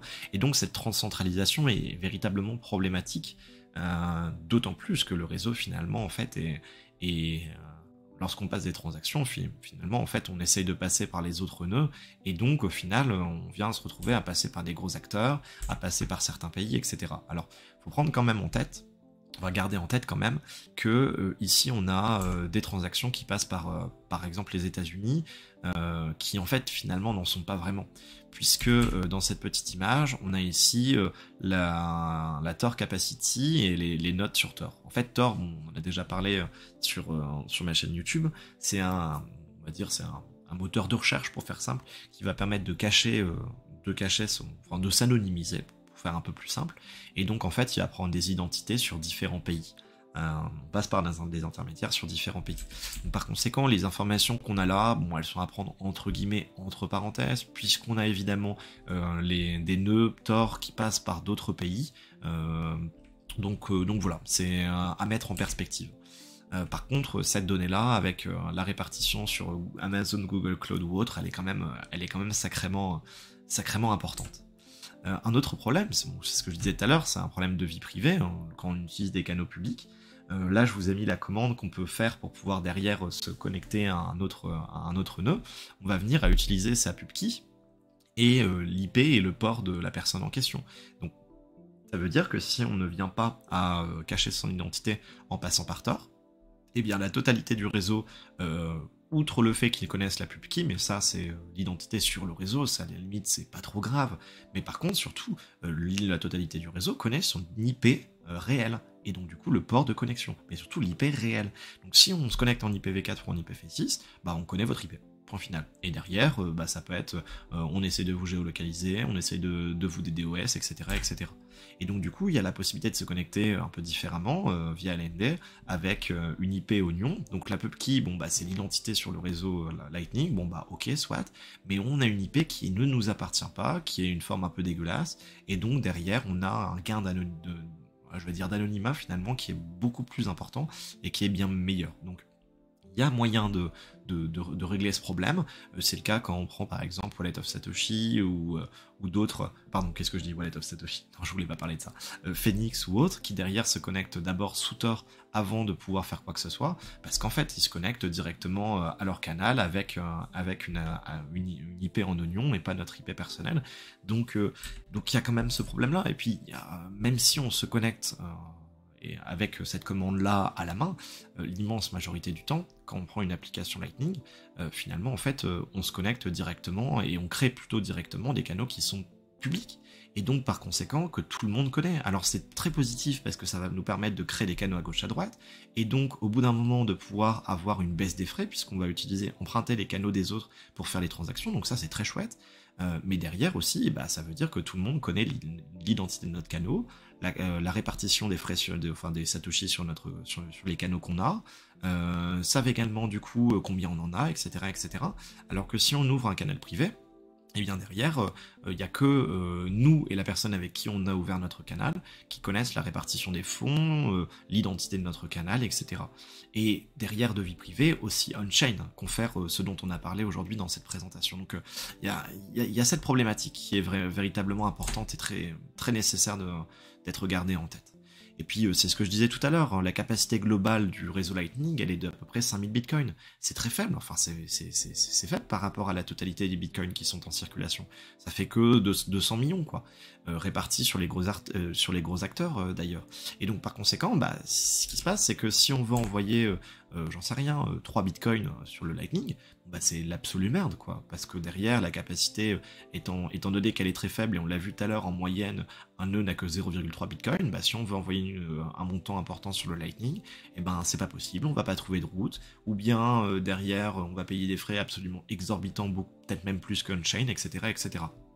Donc, il existe des stratégies qui sont en train d'être développées pour splitter justement l'envoi de grosses quantités. Si par exemple on va envoyer un bitcoin en entier, on va, si on trouve pas de route tout de suite, le couper en des petites parties de 0,1 bitcoin par exemple, pour lesquelles on trouve des routes, etc. Mais c'est des choses qui sont encore en stade de développement ou qui sont pas encore développées partout, quoi, ou dans toutes les applications. Donc cette capacité globale du réseau, elle est quand même assez faible, et puis d'ailleurs on l'observe. Alors là en 2019, c'est un graphique qui est pris de Mempool en 2019. Mempool a commencé entre guillemets, a ouvert son site, et donc du coup ces données sur Lightning ne commencent que depuis 2019, mais en réalité ce qu'il se passe c'est qu'on observe, bon certes on a eu une évolution, mais que là depuis on va dire mi-fin 2022, enfin 2022 on a obtenu un pic, depuis on ne fait que baisser en termes du nombre de canaux, et en termes de capacité on a obtenu finalement une capacité de 5000, on va dire 5500 bitcoins sur le réseau, mais là actuellement on est en train de baisser, on est passé de 5500 à 4800, donc on a perdu un peu moins de 15%, donc c'est quand même important. Il y a de moins en moins de bitcoins qui sont présents sur le réseau Lightning sur entre guillemets court terme, c'est-à-dire depuis un an. Depuis 2021, depuis 2022, on observe qu'il y a quand même une très grosse augmentation, on en parlera à la toute fin, mais reste que ce problème de capacité. Et puis, qui dit problème de capacité globale assez faible, dit aussi un routage qui est difficile pour les grands montants, comme j'en discutais juste avant, et donc, par conséquent, des échecs de paiement. Et puis, on a un très bon rapport de River, qui est une entreprise qui a des nœuds Lightning, qui est connectée vers pas mal d'autres nœuds, et qui permet un certain nombre de choses sur le réseau Lightning, qui a sorti un rapport en 2023 sur cette technologie qu'est le Lightning Network, et on observe qu'en réalité, sur leur nœud, ils observent qu'il y a un certain pourcentage en fonction sur toute l'année 2023, de paiements qui n'ont pas obtenu de route. Bon, on observe que ça a eu tendance à baisser petit à petit, ok. De balance pas suffisante, bon ça généralement c'est pas trop le cas, ok. Des problèmes techniques de paiement qui n'avaient pas les bons détails, donc derrière c'est plus quelque chose du style on va dire bug de l'application. Et puis ici, timeout searching for root, en fait tout simplement le réseau n'était pas assez développé, donc une personne A qui va envoyer du Bitcoin vers une personne B, en fait finalement elle n'a pas réussi à trouver une route pour pouvoir effectuer le paiement, donc les paiements s'est pas effectué. Et donc même si effectivement on était généralement à 3-4% de taux de transactions sur Lightning qui ne parvenaient pas à être réalisées, on observe que là maintenant on a quand même bien baissé de par les évolutions du réseau, donc c'est positif, mais c'est encore présent, alors que sur Bitcoin, il n'y a jamais aucun problème, quoi. En parallèle, il y a la véritable complexité de créer un nœud Lightning. Alors si on est sous Umbrel, dans ce cas-là, aucun problème, enfin c'est du plug and play, pour simplifier. Mais par contre, si on est sur Windows, j'en ai fait une vidéo il y a quelques semaines, j'ai passé des dizaines d'heures, et quand je dis des dizaines d'heures, ça mène pas une blague, pour pouvoir comprendre comment ça fonctionne, le faire, etc. Parce que la documentation est très très peu fournie de ce point de vue-là. Enfin, monter un nœud sous LND, c'était la merde. Enfin, il y avait plein de problèmes à régler. Maintenant, ça fonctionne super, mais voilà. Et puis, il y a aussi la stagnation du nombre de nœuds Lightning. On observe que depuis, on va dire janvier 2022, on va dire début 2022, on a un nombre de nœuds Lightning qui vient à stagner, même s'il y a une grosse augmentation pendant un moment. Et donc, c'est aussi un problème, parce que derrière, ça ne permet pas la décentralisation du réseau Lightning et tout. Alors, le portrait que je viens de dresser, pour terminer, était effectivement assez négatif. Assez négatif parce qu'on peut se poser la question de savoir si Lightning, certes c'est une technologie qui se développe depuis 2016, véritablement 2017, parce que 2016 c'est la création du White-Paper. En réalité on peut se demander si elle n'est pas en train de plafonner petit à petit sur différents points. Et si finalement de par sa complexité, elle peut résoudre ce problème de scalabilité de manière pertinente qu'a le réseau Bitcoin. Mais il est vrai, et il ne faut pas le nier, que dans le rapport de River a été publié en octobre 2023, ils viennent à parler d'un certain nombre de données qui sont quand même très importantes. Lorsqu'on observe toutes les transactions publiques donc, qui ont, sur le réseau Lightning, on observe qu'on a eu une augmentation de plus de 1200% entre août 2021 et août 2023. C'est absolument conséquent. Ce à quoi River n'a pas pu rajouter les transactions qui ont été effectuées directement en privé, donc sur des canaux privés, qui ne sont pas broadcast, qui ne sont pas partagés à l'ensemble du réseau. Donc c'est très positif finalement pour Lightning, qui montre une évolution en 2 ans très significative. De la même manière, si on regarde le volume de transactions, que ce soit en Bitcoin ou en millions de dollars, on observe qu'on a eu une augmentation de presque 700% en moyenne sur ces deux données, entre août 2021 et 2023. Pareil, c'est très, très significatif. De la même manière, s'il y a de plus en plus de transactions qui sont sur le réseau Lightning, alors qu'en réalité il n'y a pas besoin de passer par les transactions on-chain, en tout cas il en faut juste une pour l'ouverture du canal et une pour la fermeture du canal, ça veut dire que pour un canal on peut en une année, ou même on va dire en une année, faire des millions et des millions de transactions dans ce même canal si la liquidité est suffisante, et donc par conséquent, ce que ça signifie tout simplement, c'est qu'en fait, ça permet de pouvoir déplacer des transactions on-chain vers le réseau Lightning. Et on observe sur ce graphique, qui est un graphique qui a été pris réalisé par River, qu'en fait, au final, le Lightning permet d'augmenter le nombre de transactions par jour, donc le TPD du réseau Bitcoin, qui est ici on va dire en gris, alors que le Lightning est un peu au-dessus. Donc ça permet de scalabiliser quelque peu, je dis bien quelque peu, le réseau Bitcoin. Et puis pareil, de la même manière, il y a aussi un point qui est très intéressant et qui est à souligner, c'est que 2017, première transaction, 2018, 2019, 2020, ok, il y a quelques entreprises qui bossent là-dessus, 2021, ça a commencé à se développer, entre 2021 et 2022, la quantité de fonds en millions de dollars qui a été dépensé et investi dans des entreprises qui bossent sur le Lightning a été multiplié par 10, tout simplement. Alors que dans les années précédentes, ça avait tendance à être multiplié par 2 ou à stagner. Là, c'était multiplié par 10. Donc il y a un véritable engouement de ce point de vue-là, ce qui fait qu'il y a de plus en plus d'entreprises ou de services qui bossent là-dedans, que ce soit des wallets, que ce soit des implémentations qui permettent d'avoir des nœuds Lightning, puisqu'on l'a vu au tout départ, le réseau Lightning en fait n'est ni plus ni moins que ne repose que sur un réseau de nœuds qui vont créer des canaux et ouvrir des canaux les uns avec les autres. On a des néobanques, on a des merchant solutions qui vont permettre derrière de pouvoir avoir un nœud Lightning qui va permettre derrière pour un commerçant de pouvoir facilement l'utiliser auprès de ses utilisateurs. On a des gift cards et donc des moyens de dépenser ces satoshi et les transformer directement en euros ou en monnaie fiat. On a beaucoup de choses qui se passent actuellement et qui permettent finalement en fait au réseau Lightning de se développer de manière assez conséquente. Et donc finalement on a du positif et du négatif. Alors la conclusion finalement de cette présentation, c'est que Lightning est une technologie qui est encore jeune. En réalité, elle a que 8 ans, enfin, je pourrais même dire un peu moins, elle a véritablement que 6-7 ans. Elle est très complexe dans son fonctionnement. Là, aujourd'hui, je suis pas rentré dans le fonctionnement technique avec les prix images, les signatures et tout ça, parce que, enfin, voilà, c'est, je dirais pas réservé à l'élite, mais à ceux qui veulent vraiment comprendre les grosses difficultés du fonctionnement de ce protocole.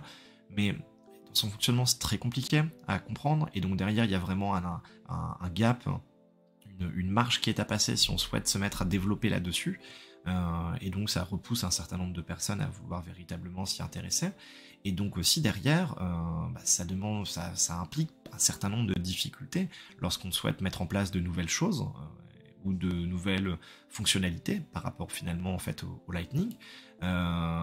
C'est vrai que malgré le fait qu'elle soit jeune et que son fonctionnement soit très complexe, elle s'est considérablement développée depuis 2-3 ans. On peut même presque parler d'adoption quand on voit l'augmentation très significative des transactions, de la capacité ou autre, même si ça reste petit à petit, on a l'impression que c'est en train de venir à stagner. Ça peut s'expliquer par le bear market et par d'autres choses, mais voilà, il va falloir faire attention et voir l'évolution dans les années futures. Et puis, même s'il y a des points positifs, elle fait quand même face à de très nombreux défis. Déjà, d'un point de vue technique, comme je disais, la complexité de son fonctionnement vient impliquer que, en fait, il y a quand même un gros souci de décentralisation du réseau, un problème dans le respect de la vie privée. Il va falloir absolument travailler là-dessus, et son fonctionnement qui est quand même vraiment pas évident, qui pourrait et qui devrait et qui doit être amélioré de manière générale. Et puis aussi d'un point de vue adoption, c'est-à-dire que là les utilisateurs, il y a beaucoup de wallets qui sont pas encore bien développés, même au niveau de l'utilisation et de la création, de l'installation d'un nœud, par Umbrel, avoir un nœud Lightning, on a très peu de personnes autour de nous qui en ont un, parce que concrètement c'est la merde. C'est la merde à créer, il faut être informaticien, il faut être très calé, il faut vouloir y prendre des dizaines d'heures, et on n'a pas de vulgarisation par rapport à ça, donc c'est un véritable problème. Et aussi, d'un point de vue adoption, certes, il y a le développement de nouvelles technologies, mais elles sont encore qu'en phase de développement. On parle du dual funding, lorsqu'on souhaite ouvrir un canal, par exemple, entre deux personnes, et qu'on souhaite mettre, j'en sais rien, un bitcoin dans ce canal, eh bien, il y a pas forcément, on pourrait faire en sorte que ce soit pas juste l'une des deux personnes qui mettent un bitcoin, mais que ce soit 0,5 et 0,5. Donc ça demande de l'implémentation par rapport à ça, par rapport au script. Pareil, pour gérer les problèmes de liquidité, on peut passer par des entreprises qui nous permettent d'acheter des canaux avec une certaine quantité de liquidité. Enfin, il y a plein de choses qui sont en train de se mettre en place, mais qui sont véritablement de l'ordre de l'utilisation des personnes ultra pointues de ce point de vue-là. Et donc, ma conclusion est que finalement, le réseau Lightning tel qu'il est aujourd'hui est un réseau qui fonctionne, ça c'est clair, qui concrètement également, lorsqu'on le montre à des personnes qui sont néophytes et qui ne connaissent pas Bitcoin, finalement en fait met quand même des étoiles dans les yeux aux gens. On se rend compte que les transactions c'est instantané, qu'on a envoyé du Bitcoin et tout, mais qui est quand même régi par de nombreux problèmes, très nombreux défis. Et finalement c'est ce qui me fait me poser la question de savoir si au final le réseau Lightning, bien qu'il fonctionne à l'heure actuelle, est-ce que c'est vraiment le réseau qui va permettre de pouvoir scalabiliser de manière très, très conséquente le réseau Bitcoin. Je ne sais pas, évidemment, je ne connais pas le futur, et puis je ne suis pas la personne la plus calée niveau tech, j'ai essayé de vulgariser ce que j'ai compris dans cette présentation, donc peut-être que j'ai fait des erreurs, je ne pense pas, vu le temps que j'ai pu prendre, mais dans ce cas-là je m'en excuse, et n'hésitez pas dans les commentaires à venir à faire les petites rectifications si nécessaire, mais est-ce que finalement c'est le Lightning qui va scalabiliser Bitcoin et qui va permettre en fait les paiements, on va dire de manière quotidienne, payer son café, payer son restaurant ou autre, où il va falloir développer quelque chose de nouveau finalement. J'entends pas mal de personnes parler des CTV sur Lightning, j'entends pas mal de personnes parler de cachus ou d'autres petites choses que je ne connais pas encore et qui peut-être vont se développer dans les années futures. Certaines personnes qui bossent un petit peu dans ces domaines viennent exprimer le fait que Lightning est en fait l'autoroute. C'est pas le moyen qui va permettre derrière de développer la scalabilité de Bitcoin, mais c'est l'autoroute qui va derrière permettre à d'autres moyens de scalabiliser le réseau. Donc finalement, c'est une technologie qui est encore jeune, qui a besoin de temps pour maturer, pour être développée, et on ne peut pas poser de conclusion là actuellement. Le temps fera son œuvre, et on verra un petit peu ce qu'il en sera dans le futur, mais il est clair qu'il y a des aspects positifs, il y a des aspects négatifs, et derrière, voilà, certaines implémentations seront nécessaires pour améliorer et résoudre les défis auxquels Lightning fait face à l'heure actuelle. Alors bon, cette présentation était celle de novembre, qui n'a pas été réalisée lors du meet-up, mais qui est réalisée pour le Substack et pour la chaîne YouTube. En décembre, on aura un meet-up avec le Cercle du Coin, donc il n'y aura pas de présentation. Et on se retrouvera pour le chapitre 4, qu'est-ce que le minage, où on viendra discuter en détail du fonctionnement du minage et des fermes de minage et de tout ce qui s'ensuit. Voilà. Eh bien écoutez, j'espère que cette présentation vous a permis de développer un peu vos compétences sur Lightning. J'ai volontairement fait le choix de ne pas rentrer dans le technique, mais de rentrer plutôt dans le lien entre le passage on-chain et directement le passage sur le réseau Lightning, parce que je trouve que c'est quelque chose qui est très intéressant et qui n'est quasiment jamais développé, et j'espère que ça vous a plu. N'hésitez pas à partager cette vidéo, à vous abonner au Substack, et puis à répondre dans les commentaires si vous avez des questions. Est-ce que vous, de votre côté, vous utilisez le Lightning régulièrement ou pas? Qu'est-ce que vous en pensez?